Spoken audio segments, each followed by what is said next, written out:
My parents abandoned me in the ICU on my brother's birthday. I assumed I was merely a burden until police showed up, stating I was abducted 30 years earlier. Subsequently, a billionaire entered and bowed before me.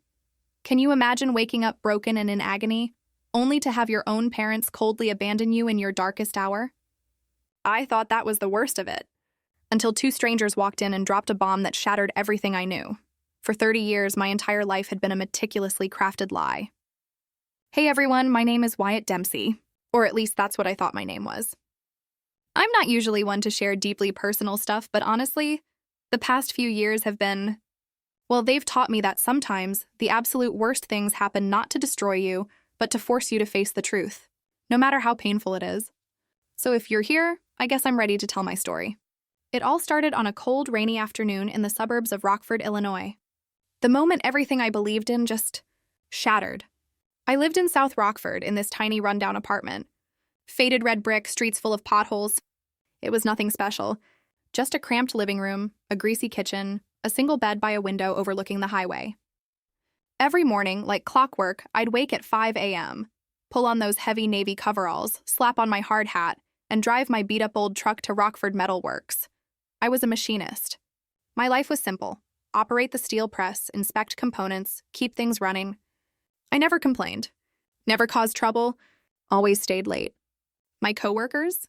They called me quiet. Said I rarely spoke unless I absolutely had to. For me, work was an escape.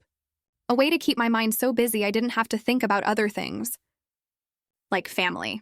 Or what passed for family anyway. My paycheck? Just enough to scrape by, cover rent, gas, a few necessities. The rest? Every last penny went to my parents in Beloit, Wisconsin. A small town, about an hour away. My father, Carl Dempsey, was 63, a retired industrial supervisor. He lived in this picture-perfect two-story house with a white picket fence, a perfectly trimmed lawn. A rigid, cold man. His mantra? A man has to pull himself up. Don't expect help from anyone. I heard it since I was a kid. Maybe that's why I learned not to beg, not to ask for anything. But God, sometimes I just wondered if he ever saw me as a son, or just a debt to be paid. My mother, Lorraine Dempsey, was 59. She ran a little home goods store in downtown Beloit. The neighbors adored her, always gushing about how kind, how capable she was, with her bright smile. But to me, she was an unsolvable puzzle. Every visit, she'd ask a few polite questions. But her eyes always made me feel like I owed her. Like my very existence was this heavy burden she had to bear. I didn't blame her. I just tried harder. Hoped that one day she'd look at me without that weight, that silent accusation in her gaze. Then there was Cole, my younger brother, 3 years my junior. Cole, he was the kind of person you couldn't ignore. Tall, loud, always laughing, always spending money like it was water. He couldn't hold a job for more than 3 months. But somehow my parents absolutely doted on him. Whatever Cole wanted, he got. A new car? Dad would just sign the check. Gambling debt? Mom would quietly pay it off. Me? I was still driving that same rickety truck from high school. Every single penny I earned went toward just keeping my life from completely falling apart. Our family dinners? They were a strange picture. Nothing felt fair. Cole would ramble on about some half-baked business idea, and my parents would just beam. Praise him like he'd invented the wheel. Me? I could talk about working overtime for a month to fix a machine, and my father would give a half-hearted nod. My mother would just glance at me with that look. What's that supposed to prove? I learned to stay quiet, to swallow the words I desperately wanted to say, just hoping the meal would end quickly so I could retreat to my room. I don't like to complain, but that favoritism, it cut into me, like a small, dull knife day after day. I used to think if I just tried hard enough, worked harder, was better, they might finally see me. But the older I got, the more I realized, no matter what I did, I was just a faint shadow in their eyes. Cole was the light. I was merely there to fill the background. That afternoon, the rain was relentless, pounding on the factory's tin roof, creating this deafening rhythm that almost swallowed the machine noise. I was on my last shift, checking an old steel press. It had been acting up all week. My coworker Jimmy had to shout over the din, "Wyatt, you done checking yet?" "Shift's almost over." I nodded, wiped the sweat from my forehead, and leaned in close to the machine's shaft. Something was definitely off. The steel rod was jammed, making the whole thing shake violently. I reached in thinking, just a second. I can dislodge this. And then, everything happened too fast. A sharp crack. It was like the world exploded around me. The machine suddenly roared back to life. That steel shaft spun at a terrifying speed. I barely had time to scream before it felt like my right arm was being devoured. The pain. It was so intense I couldn't breathe. Couldn't think. I collapsed. Blood gushed, pooling crimson on the cold concrete floor.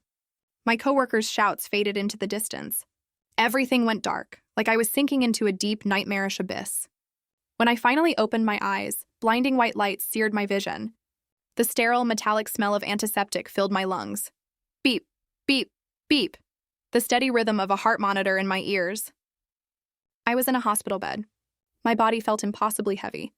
My right arm was numb, tightly wrapped in thick white bandages. A doctor stood over me, his face serious, but his voice gentle. "You're awake, Wyatt. You had a serious accident. Your right arm is badly fractured, with nerve and muscle damage. Without surgery, you could lose the ability to use it." For a long time, I heard him, but it barely registered. My mind was fixated on one single terrifying question. How much will this cost? The doctor just looked at me, hesitating. He didn't answer. He just told me to focus on resting, on recovering. I nodded, forcing a weak smile. But inside, my entire world was crumbling. My right arm, encased in a cast, throbbed with a relentless pain. It was a constant, searing reminder that every passing second brought me closer to losing my ability to work. And losing that? It was the only thing keeping my life from slipping completely through my fingers. Lying there under those harsh fluorescent lights, I closed my eyes, trying to push away the pain and the suffocating fear clawing at my chest. I had no good insurance, no savings. All I had was that beat-up old truck, a rundown apartment, and my parents, Carl and Lorraine Dempsey. They were my last desperate flicker of hope. Despite all those years of feeling like an outsider, of being an afterthought in my own family, I still believed. I truly believed that in this moment, as I lay there, my arm nearly crushed, they wouldn't turn their backs on me.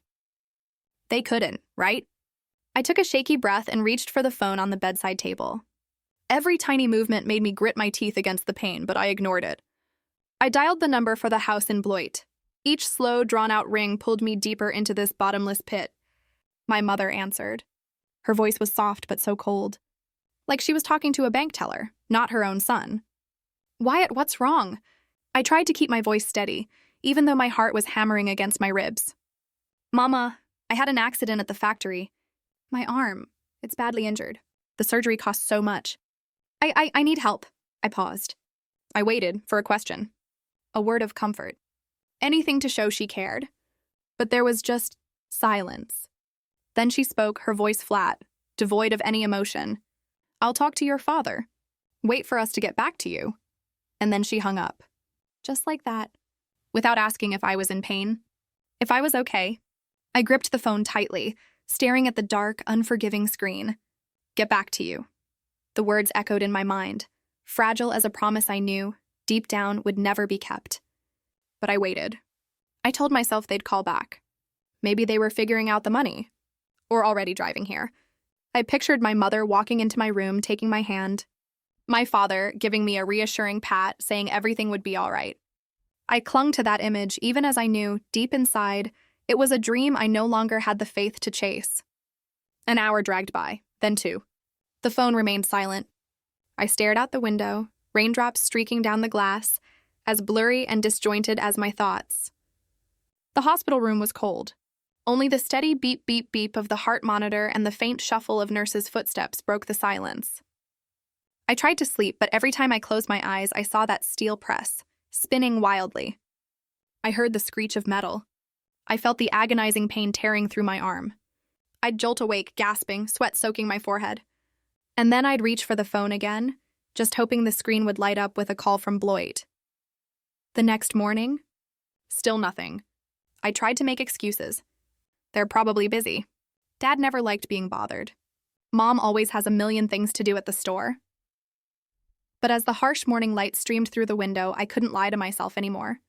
I dialed my father's number, my hand shaking so violently I nearly dropped the phone. It rang 3 times. He picked up. Wyatt, his voice was gruff, carrying that familiar irritation I'd known since childhood. What is it? I repeated my story, trying desperately to keep my voice from cracking. Dad, I had an accident. At the factory. My arm's badly hurt. I can't afford these bills. I need you and Mom to help. I paused, waiting. His response came faster than I expected. Sharp. Cold. Like a knife plunging into my gut. Don't bother us. We're too old to help, and then he hung up. No explanation. No hesitation. I just stared at the phone in my hand. Its black screen seemed to swallow the last fragile shred of hope I had. It felt like someone was physically squeezing my chest, making it impossible to breathe. I wanted to scream, to call back, to demand an explanation. But I couldn't. I just sat there, silent, feeling like a part of me had just died. Later that afternoon, I tried to distract myself, scrolling aimlessly through my phone, trying to escape the mental pain gnawing at me. And then I saw it, a post on social media from Cole, my younger brother. A photo of the whole family gathered around a huge birthday cake. Candles glowing, bright, happy smiles on my parents' faces. On Cole's face, his caption, "Happy birthday, Dad. Family is everything." I stared at that photo, at each familiar face, each joyful smile, and it felt like someone had just stabbed me straight through the heart. They were celebrating, laughing, while I lay there alone with a crushed arm and a hospital bill looming over me like a goddamn mountain. I wasn't in that photo. I wasn't part of that joy. I had never truly been part of that family. I just turned off the phone, tossed it to the foot of the bed. The pain in my arm? It was nothing compared to the soul-crushing loneliness swallowing me whole. I didn't cry. I didn't have the strength left to cry. I just sat there in that cold hospital room, listening to the rain fall outside. The steady patter seemed to narrate my life story, a string of days spent trying, of hopes shattered, of cold glances from the people I called family. Lying there, all these memories just flooded back. I was maybe 5 or 6 years old in the kitchen. My mom cooking, that familiar smell of mashed potatoes and stewed meat. I stood by the table, clutching the edge, watching her with eager eyes, hoping for praise because I'd set the table so neatly. But she just glanced at me, a faint, almost dismissive smile. "Wyatt, why are you so slow? You should have finished ages ago." Her voice was sweet, but her words were like tiny, sharp cuts. A constant reminder that I was always falling short. Never doing enough.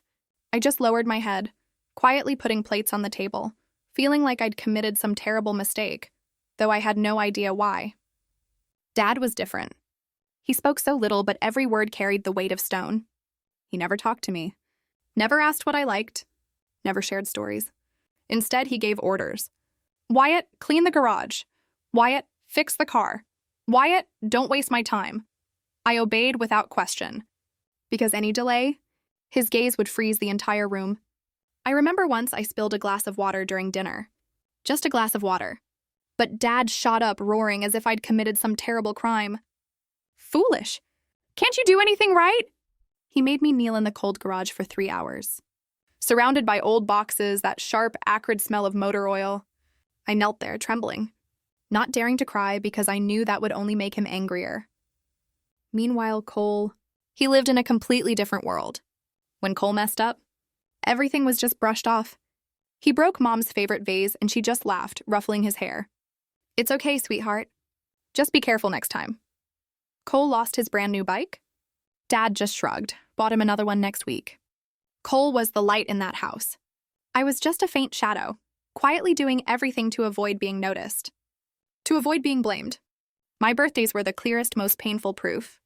My 8th birthday. I was so excited, eagerly awaiting a gift, anything. A toy car, a book, even just a hug. But when I walked into the living room, Mom handed me an old faded sweater. It smelled musty. It's Cole's, but he doesn't wear it anymore. "Use it for now." I took it. Forced a smile. But inside, I felt completely hollow. No birthday cake. No candles. No words of celebration. Cole's birthdays, though. They were always a grand event. The house sparkling with balloons. The table overflowing with sweets. My parents beaming, taking pictures of him with expensive gifts. I just stood in the corner, pretending to be busy. Really just hiding the tears welling in my eyes. As I got older, I tried so hard to please them. I thought if I was good enough, obedient enough, hardworking enough, they'd finally see me differently. In high school, I wanted to join the football team. I dreamed of afternoons on the field, hearing cheers, feeling like I belonged somewhere. But when I told Mom, she gave that faint laugh, her eyes cold. Football? That's for kids from well-off families, Wyatt. You should get a job at the auto shop. Earn some money? I didn't argue. It was pointless. So I spent my afternoons after school in the auto shop, hands perpetually stained with grease. While Cole was sent to college, in the city, fully funded, my parents boasting to relatives that he was the pride of the family. Every time I went home, I tried to do things to be noticed. I fixed the plumbing, mowed the lawn, repainted the fence, just hoping once to hear a thank you or see a nod of approval. But Dad stayed silent, and Mom just glanced at me like my efforts were nothing but obligations. Not worthy of praise. I learned to endure, to swallow my disappointment, telling myself that if I just tried long enough, one day they'd see me, truly see me as their son. The most painful memory that haunts me? The evening after my high school graduation, I stood on the porch holding my diploma, filled with a mix of pride and a desperate, fragile hope. I'd worked so hard, studied day and night for high grades, thinking this time my parents would look at me differently. But from inside the house, loud music blared. Cole was throwing a party with his friends. Their laughter filled the air, light spilling out into the yard. No one came out to see me. No one asked about my diploma. No one offered congratulations. I just stood there, under the dim streetlight, my shadow long and lonely cast on the ground. The night air was cold, but not as cold as the loneliness crushing my heart. Now, lying in this hospital bed, those memories flooded back. Like a sentence passed long ago, I was never truly their son, not in their eyes. What I called family was just an empty shell, one I'd tried to fill with futile hopes. I closed my eyes. Tears finally spilled down my cheeks, not because of the pain in my arm, not because of the massive hospital bill. I was crying for a truth I'd tried to avoid for 30 years, that perhaps in all my life I'd never been truly loved. I opened my eyes, looked out the window. The rain still fell, steady, like a mournful song about my life. In this cold, sterile hospital room, I felt like a lost child, unsure of where I belonged. My parents abandoned me, not just today, but a lifetime ago. And I, despite trying my whole life, still hadn't found a place to call home. Days crawled by after my father's curt, "Don't bother us." I didn't wait for a call anymore. The phone just lay there, a silent, lifeless object. A constant reminder that the whole world seemed to have turned its back on me. My arm, still in a cast, throbbed, but I barely noticed the physical pain. It was nothing compared to the gaping emptiness gnawing at my heart. I lay there staring at the ceiling, trying not to think, but memories surged anyway. Relentless waves crashing against a shore. That morning, a faint sliver of sunlight pierced the window, casting a pale glow on the sterile white floor. I heard the nurse's footsteps, the clinking of her tray as she changed my bandages. Each touch made me grit my teeth, but I didn't cry out. I was used to enduring. She offered a gentle smile, a few kind words, but I just nodded. I didn't want to talk. Didn't want anyone's pity. I just wanted to be alone, to let the pain settle. Then the door swung open. It startled me. 2 men walked in, stern, composed. They weren't ordinary visitors. One, tall with salt and pepper hair in a sharp gray suit. The other, younger, carried a thin stack of documents. They introduced themselves, agents from the FBI and the Rockford Police Department. My heart pounded. Confusion swirled. I thought maybe it was about the factory accident. A routine workplace safety investigation? But their eyes, especially the older man's, held something else. Something that unsettled me deeply. "You're Wyatt Dempsey, correct?" The older man's voice was deep, clear. I nodded, trying to stay calm despite the storm already brewing inside me. They asked for basic info. Date of birth, place of birth, parents' names, social security number. My voice, unused for days, was raspy. They took notes, nodded, said nothing more. The air grew heavy, thick with unspoken meaning. Like something monumental was about to unfold. The younger man placed the stack of documents on the table, looked at me, then spoke with an oddly calm tone. "Mr. Wyatt, we're here to discuss an issue regarding your DNA records." "DNA?" My brow furrowed. I hadn't done anything wrong. Why DNA? I wanted to ask, but my throat tightened. The older man continued. When the hospital sent your blood sample for insurance verification, your DNA was automatically scanned through the National Identification System.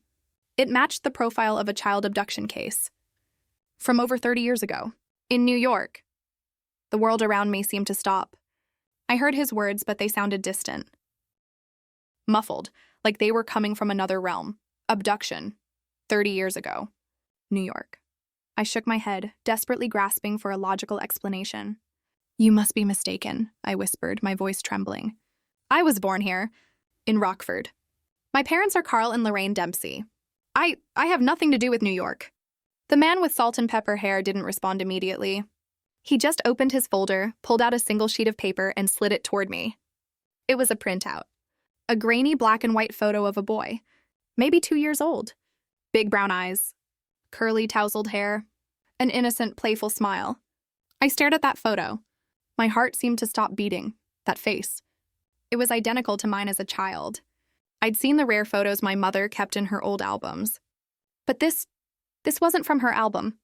Below the photo, bold text screamed, Weiner Whitmore, missing son of businessman Nathaniel Whitmore and his wife, Vivian Whitmore. My blood felt like it had turned to ice. Weiner Whitmore, I muttered, as if the name were a spell from another world. The younger man spoke, his voice gentle but firm. Your biological parents, Nathaniel and Vivian, submitted DNA samples years ago, hoping one day to find their son. After nearly 3 decades through federal database matching, your blood sample is a perfect match to their profile. I couldn't speak.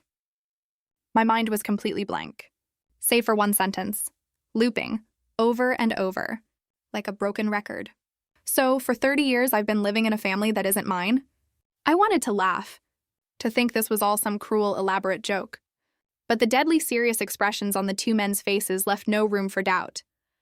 They weren't lying. They weren't mistaken. The older man handed me another sheet asking me to sign. Consent for a second DNA test. For full verification. I took the pen. My hand was shaking so badly the ink smudged on the paper. I signed, not really knowing what I was doing. Only knowing I needed answers. No matter how terrifying. Before they left, they gave me a business card.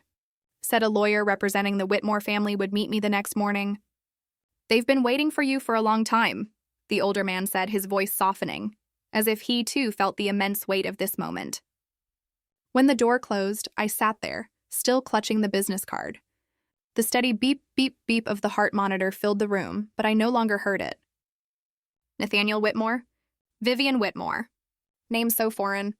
Yet now, tied to me by an invisible thread I couldn't even begin to comprehend. I thought back to all those years. The belittling. Being called useless. Carl's cold glares. Lorraine's sweet, cutting words. The family dinners where I never belonged. The birthdays without cake or gifts. All the injustices. The pain I'd endured. It all stood out now. Like a painting drawn in cruel, undeniable truth. I didn't belong to the Dempsey family. I had never belonged to them. The business card from the Whitmore family lawyer remained in my hand. Its edges were crumpled from being clutched so tightly. I stared at it, the tiny letters blurring before my eyes. I couldn't sleep that night. The steady beep, beep, beep of the heart monitor merged with the sound of rain outside, making me feel even more lost. Who was I? Wyatt Dempsey, the machinist from Rockford? Or Weiner Whitmore, a child stolen from New York? The question burrowed deep into my mind, unanswered, agonizing. The next morning, pale sunlight barely filtered through the curtains. I was trying to eat a dry sandwich the nurse had brought when the door opened. A man walked in. About 50, dressed in a sharp navy suit, hair neatly combed, his eyes keen, but not cold. He introduced himself as James Hartley, the Whitmore family's lawyer. He held a thick stack of documents. His voice, calm, carried a weight that made me instinctively sit up straighter. "Mr. Wyatt," he began, his tone deep and clear. "The second DNA test has confirmed it. You are Weiner Whitmore, the long-lost son of Nathaniel and Vivian Whitmore. The match is absolute. No margin of error." He slid the stack of documents toward me. On top was a sheet covered in numbers and charts I couldn't begin to decipher. But one bolded line at the bottom seared itself into my eyes. Probability of match, 99.9999999%. My hands trembled. I couldn't find words. Weiner Whitmore, That was me. Yet I still couldn't believe it. Mr. Hartley continued. Nathaniel Whitmore has been informed. He's on his way from New York to see you. He's eager to meet you. His voice softened, as if he understood these weren't just facts. They were a bomb, shattering my entire world. I nodded, speechless. What could I even say? Meeting my real father, a man I never even knew existed. I felt like I was standing on the edge of a cliff, unsure where my next step would even lead. That afternoon, the door opened again. I looked up, and this time it wasn't a nurse or a lawyer.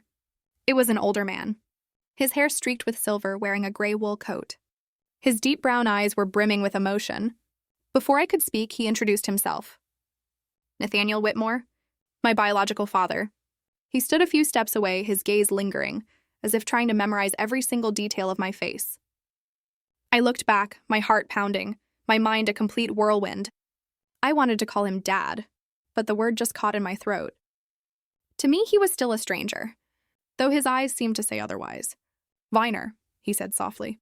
His voice trembled. He stepped closer, sat in the chair beside my bed, his hands clasped tightly, as if trying to hold back a lifetime of emotions.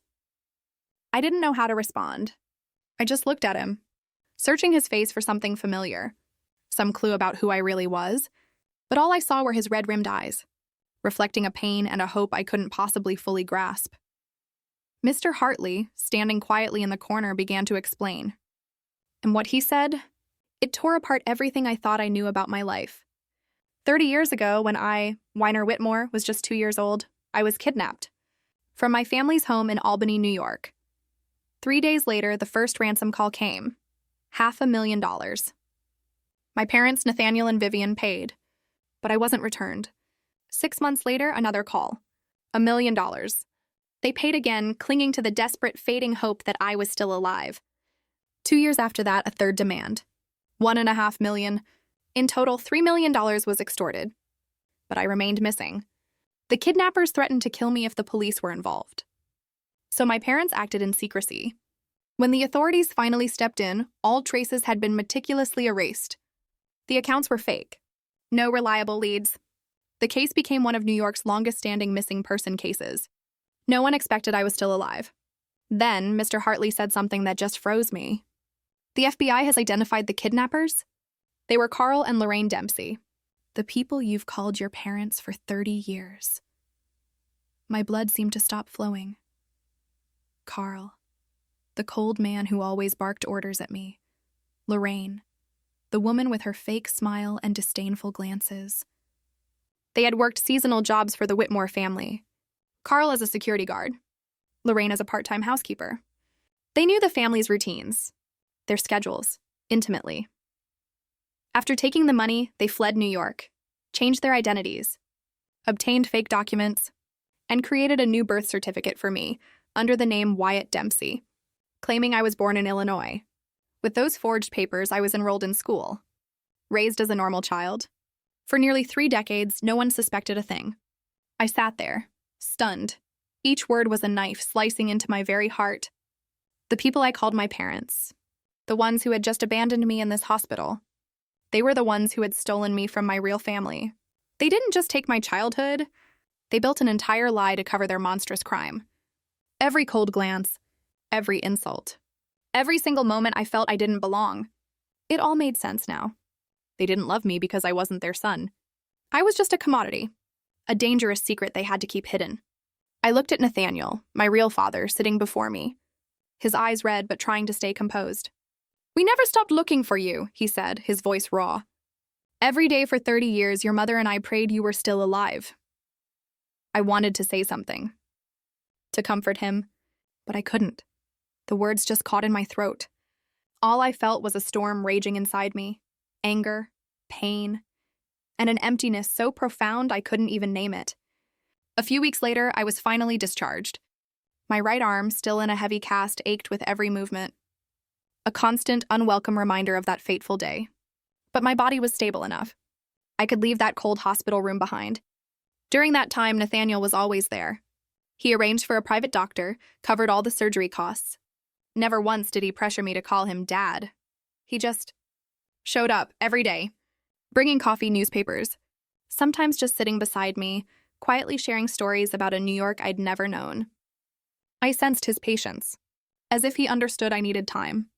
Time to accept the truth that I wasn't Wyatt Dempsey. I was Whitmore, the son he'd lost for nearly 3 decades. But no matter how gentle Nathaniel was, I couldn't shake the storm raging inside me.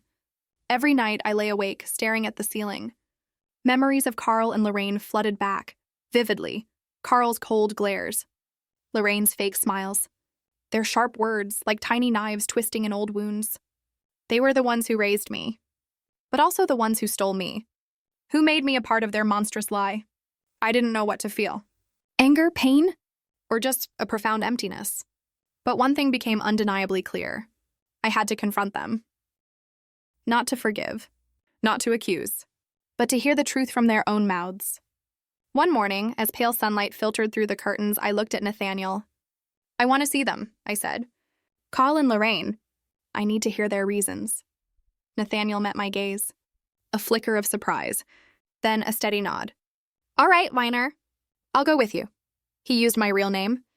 And this time I didn't correct him. I just nodded, feeling like a small, monumental step had been taken between us. We set out for Beloit, Wisconsin, the place I'd called home for 30 years. The car rolled down familiar roads, past golden cornfields glowing under the sun, past weathered billboards I could picture with my eyes closed. But today, everything felt different. I wasn't Wyatt Dempsey returning to visit family. I was Whitmore, a stranger going back to face my past. The car stopped, in front of that familiar 2-story house. The white picket fence still stood, peeling slightly in places. The wooden steps creaked underfoot. Old flower pots sat quietly on the porch, as if time itself had stood still. But as I stood before that door, a deep chill ran down my spine. Every brick, every window frame, they held memories, not warm ones. Memories of evenings spent standing on that porch, clutching a diploma no one cared about. Family dinners where I was just a ghost. Days spent desperately trying to be loved only to receive disdain. I knocked. My heart hammered against my ribs. Nathaniel stood behind me, silent, but his unwavering presence gave me strength. The door opened. Lorraine appeared. She froze, her eyes widening as if she'd seen a ghost. "Wyatt," she whispered, her voice trembling, almost broken. Before I could respond, Carl stepped out from the living room. His eyes were weary and as cold as ever. But this time, I didn't look away. I met their gazes, and for the first time I saw it, a flicker of fear. In their eyes. We stepped into the living room. The air was heavy, so thick I could hear the loud ticking of the wall clock. Each second stretched into an eternity. Nathaniel spoke first, his voice calm but firm. "I'm sure you remember me. I'm Nathaniel Whitmore, the biological father of the child you've raised for 30 years. I'm here only to hear the truth." He didn't mention the police. No threats. But his words carried a weight Carl and Lorraine couldn't ignore. They stayed silent for a long, agonizing time. I just sat there looking around the room, the dining table where I used to sit, the bookshelf where I once fixed a broken leg. Everything was so familiar, yet now it felt like a nightmare that had finally dissolved. Finally, Carl spoke. His voice, lacking that hardness I'd known my whole life. "We didn't have a choice," he mumbled, staring at the floor. Nathaniel gently placed the stack of documents on the table. Undeniable evidence from the FBI. Carl looked at them, and I saw his shoulders slump. As if all his strength, all his will, had been utterly drained. He began to speak, each word like a knife cutting deeper into my heart. He admitted to the kidnapping, the 3 ransom demands, $3 million in total. They had planned it meticulously, exploiting their familiarity with the Whitmore family. After taking the money, they fled New York, changed their identities, forged a birth certificate for me as Wyatt Dempsey, claiming I was born in Illinois. Lorraine began to cry. Her sobs broke the suffocating silence. She said, trembling, that at first she cared for me out of fear, worried that if they didn't keep me, Carl would be exposed. But over time, every time she looked at me, she saw her guilt, a guilt too heavy to face. To cope, she became cold, controlling, disdainful, as if blaming me would somehow ease her pain. Carl was different. To him, I was living proof of their crime, a dangerous liability he had to keep hidden until his dying day. I listened, but it felt like I was no longer myself. Each word peeled back layers of my childhood memories, revealing a raw, brutal truth. I was just a tool, a secret, a lie. I looked around that house. Everything familiar, yet now utterly, profoundly foreign. I stood up, my voice low but resolute. If you had ever truly loved me, I said, you would have told me the truth long ago. Instead, you let me live in a lie. Lorraine burst into fresh tears, trying to step closer, but I instinctively backed away. Carl just bowed his head, avoiding Nathaniel's gaze. Nathaniel stood behind me, silent, but his eyes said everything. The pain of nearly 3 decades of waiting, of loss, and finally finding his son again. The conversation just dragged. Each word, each agonizing silence cut deeper into the raw, open wounds of the 4 people in that room. The air felt heavy, suffocating, as if the entire world was holding its breath. The steady ticking of the wall clock only amplified the tension, stretching each second into an eternity. I looked at Carl and Lorraine, the people I once called parents, and I felt this unbridgeable chasm between us. They weren't the ones who raised me. They were the ones who stole me, who made me a living part of their 30-year lie. I wanted to ask more, to understand why, to understand how they could be so cruel. But before I could speak, a sharp sound from outside shattered the silence. The screech of tires, abrupt, followed by flashing red and blue lights, streaming through the window, casting eerie, dancing shadows on the living room walls. Carl flinches, his eyes for the first time filled with raw panic. His usual hardness falters. Lorraine's face paled. Her hands clutched the hem of her shirt, as if grasping for something to hold on to before it all slipped away. I just stood there, silent. But deep down, I knew this moment was inevitable.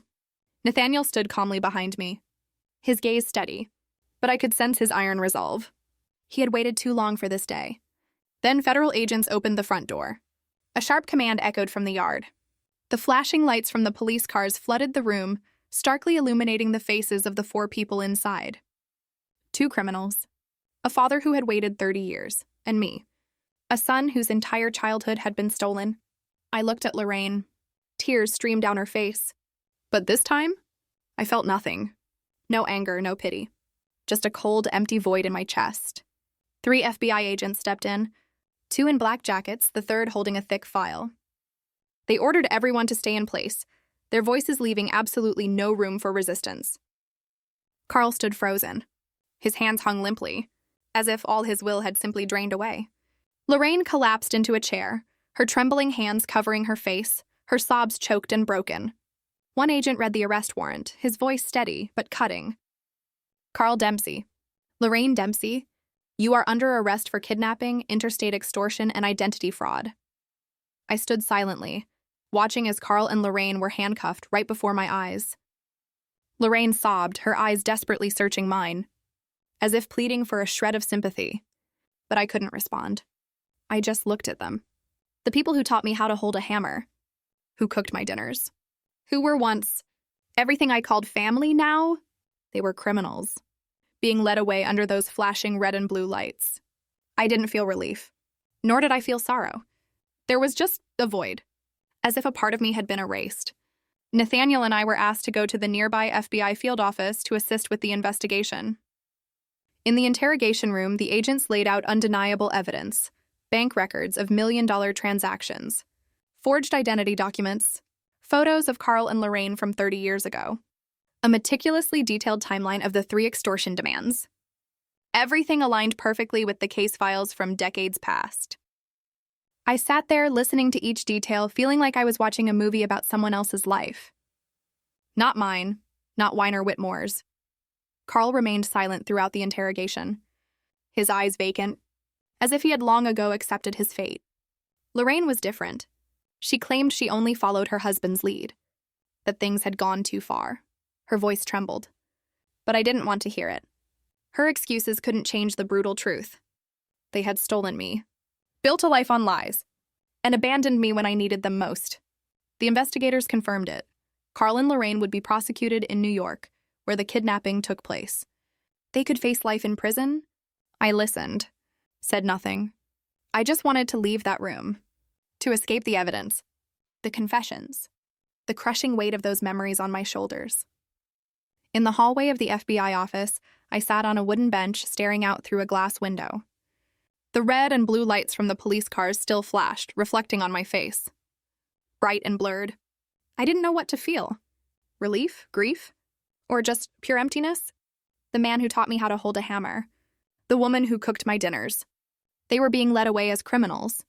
Despite their cruelty, their selfishness. Deep down, they were still part of the memories I grew up with. Watching them being taken away hurt more than I'd expected. Nathaniel sat beside me, silent, gently placing a hand on my shoulder. He understood. He knew I had lost both worlds, my past and my present, in a single day. He had found me after 30 years, yes, but he knew the wound inside me wasn't just about identity. It was about trust. He quietly told the investigator he would handle all the legal proceedings. He didn't want to put any more pressure on me. I looked at him, gratitude mixed with a strange sense of unfamiliarity. He was my father, but I still didn't know how to call him that. In the days and weeks that followed Carl and Lorraine's arrest, the entire country seemed to be talking about my story. The media covered it relentlessly, from national news to local papers. The name Wyatt Dempsey vanished, replaced by Whitmore, my true name, boldly printed in FBI files and splashed across headlines. "Child missing for 30 years found," they screamed, as if I were some miraculous tale. But for me, each headline, each line, felt like a knife. A searing reminder of the years stolen from me. Nathaniel stayed in Bloit. He rented a room at a small hotel near the town center. He didn't pressure me to move to New York right away, didn't demand I call him Dad, or force me to become Whitmore. He just stayed, showing up every day, bringing coffee, newspapers, sometimes just sitting beside me, quietly sharing stories about a New York I'd never known. I listened. I nodded. But inside, there was still a deep emptiness. We were like two strangers, slowly, carefully, trying to get to know each other after 3 decades apart. One afternoon, as the sunset cast a golden glow over the quiet street outside the hotel, Nathaniel sat across from me, his eyes gentle but meaningful. "Do you want to go to New York?" he asked, his voice soft as a breeze. "Your mother and sister are still waiting." I stayed silent, gazing out the window where dry leaves swirled on the sidewalk. I wasn't sure I was ready. New York, the Whitmore family. It was still a foreign world, but deep down, I knew. I had to face it. Not just them, but myself. Finally, I nodded. "I want to meet them," I said, my voice barely a whisper. Nathaniel smiled, a faint but so warm smile. He placed a hand on my shoulder. A brief touch, but it was enough. Enough to make me feel the gap between us slowly, carefully, closing. 2 days later, we boarded a flight to Albany. From the airport, a car picked us up, driving through tree-lined streets to the Whitmore estate, the very place where 30 years ago I had been stolen. I looked out the window.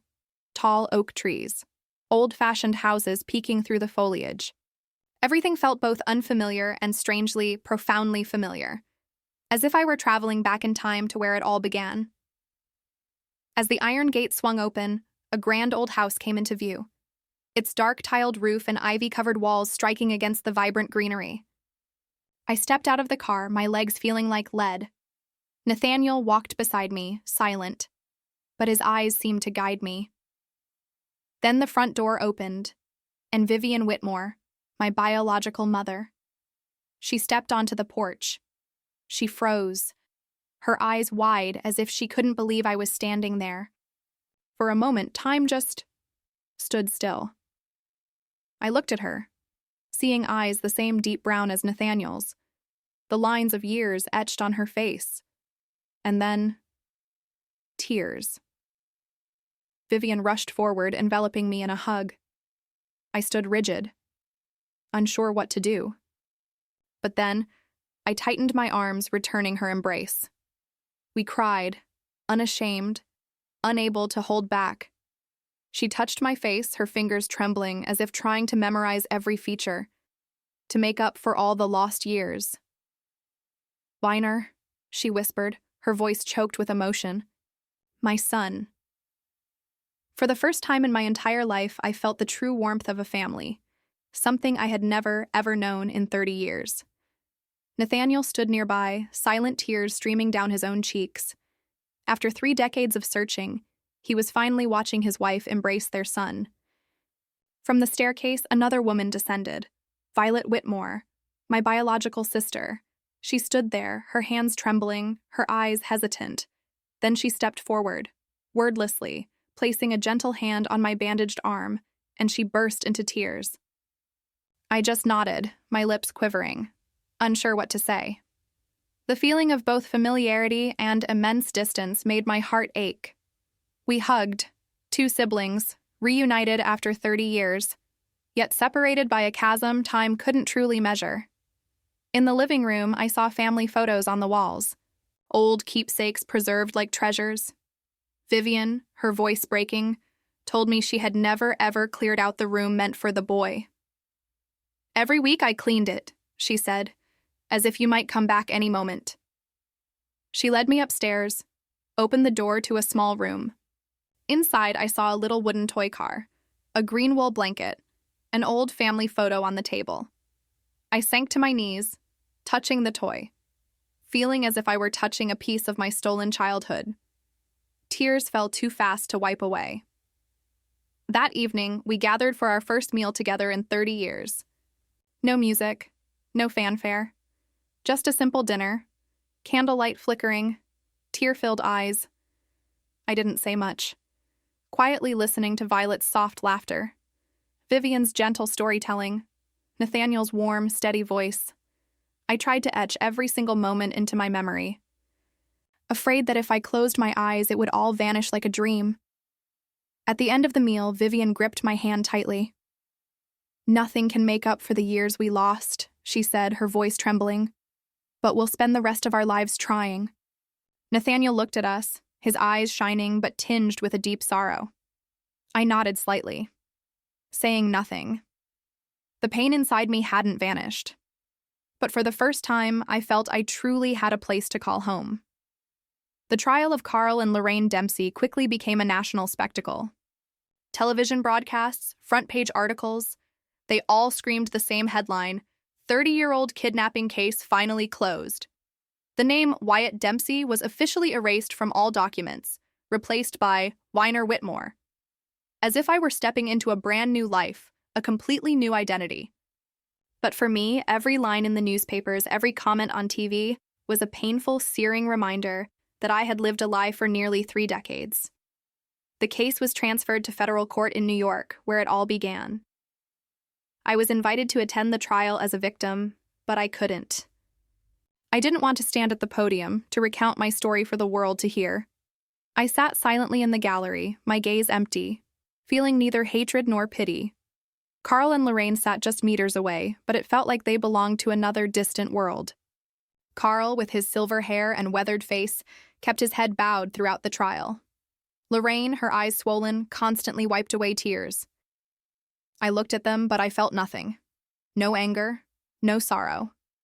Just an unnameable, hollow void. The court announced the investigation's findings. Carl was the undeniable mastermind, orchestrating the ransom calls, siphoning over $10 million through fake accounts. Lorraine was an accomplice, helping to conceal the crime. Raising me under a false identity for 30 years, they were charged with kidnapping, interstate extortion, identity fraud, and obstruction of justice. After 3 agonizing months, the verdict was delivered. Carl received life imprisonment without parole.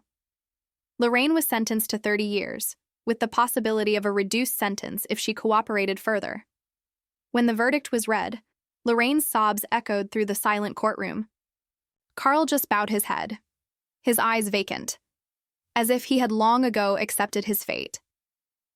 I left the courtroom before the crowd could even stand up. I couldn't look at them any longer, not out of hatred, but because the pain of it all was simply too much. Outside the courthouse, reporters swarmed me. Microphones were thrust in my face. Questions poured like rain. How do you feel about the kidnappers' conviction? Can you forgive them? I paused, took a deep, shaky breath, and said only one thing.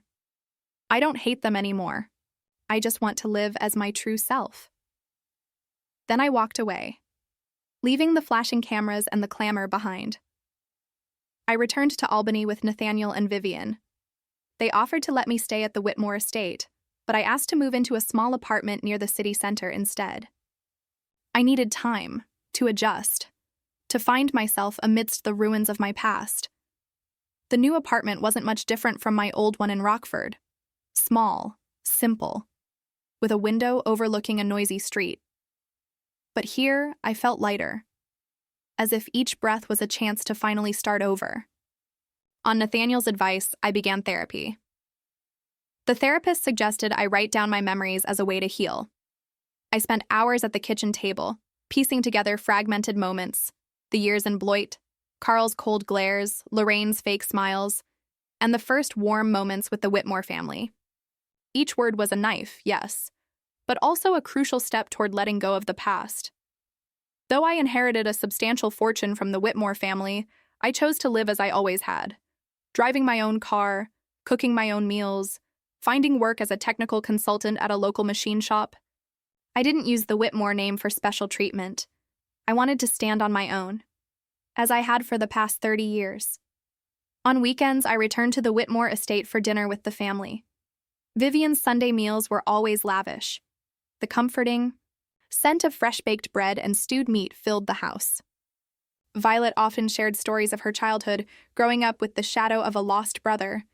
She spoke of looking into my old room, imagining I was still there. Nathaniel took time to tell me about the family business, not pressuring me to take it over, just wanting me to understand our legacy. I listened. I nodded. And slowly, I felt a connection I'd never had before. That night, I sat on the porch, watching the city lights reflect in my steaming coffee.